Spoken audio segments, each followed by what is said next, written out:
We've got someone today in the studio who might be able to help us with listening a little better and talking a little less, something that I could take a cue from. We've got Shantigarbha, who is a compassionate communication trainer. Good morning. Good morning. And lovely having you on the show with us. Thank you. Now, we're talking about compassionate communication or non-violent communication. What is that? To someone who has no idea what non-violent communication is, what is that for you? Okay, so the person who developed nonviolent communication, he grew up in the States, and when he was a boy, he saw riots in the streets, and he saw people who seemed to enjoy hurting each other. And then in his home and in his relations' home, he saw people who seemed to enjoy caring for each other, really looking after each other. So he was just struck, well, why is it that some people seem to enjoy hurting each other and some people seem to enjoy really caring for each other? So he just stayed with this question, and he developed nonviolent communication or compassionate communication as a response to this, as a way of trying to understand this. So it's a way of understanding people better. Yeah. Yeah. How does one become someone who can communicate in a non-violent sense? Okay. Yeah. Okay. So first of all, there's an intention, or my intention is to create connection, and create connection which leads to everybody's needs being met.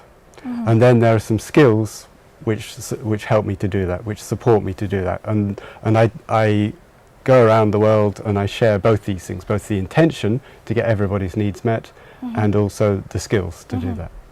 Diverting a little bit from non-violent communication itself, and I was telling you this before, when we hear the word or the name Shantigarbha, we'd expect to see, you know, a woman, a lady, because we'd you know, in our minds we'd think someone Indian, you know, those are the things that first would come to mind.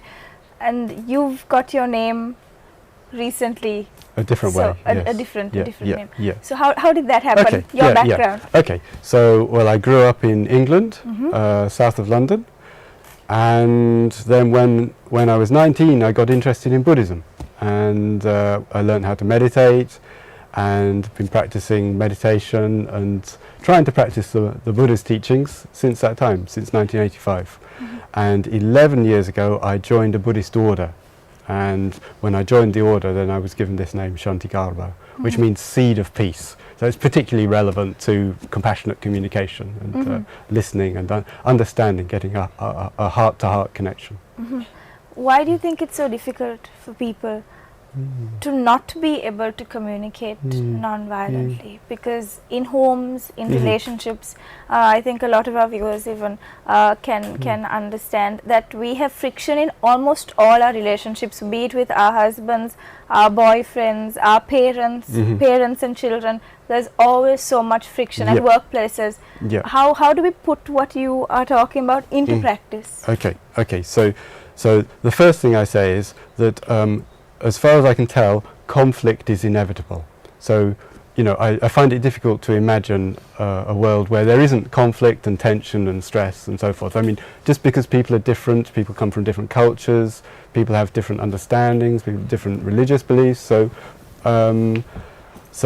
my understanding is that conflict is inevitable. However, how we deal with that is a different matter, another matter, and I'm looking for ways to talk to each other and to act towards each other, which are non-violent, which don't involve force. No, but I mean, a lot of people out there who are watching now will say, but it's so difficult to not communicate without getting angry, without being frustrated with someone. How do you fix that?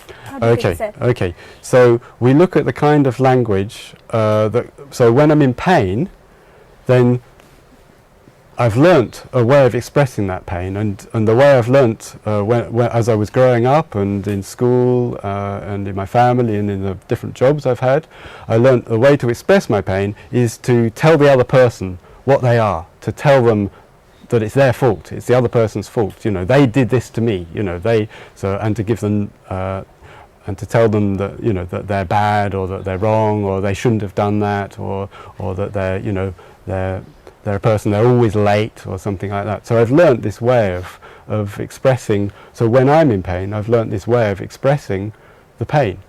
Now, what I've learnt through nonviolent communication or compassionate communication is that this way of expressing myself doesn't actually get me the connection that I'm looking for, the understanding and the connection that I'm looking for.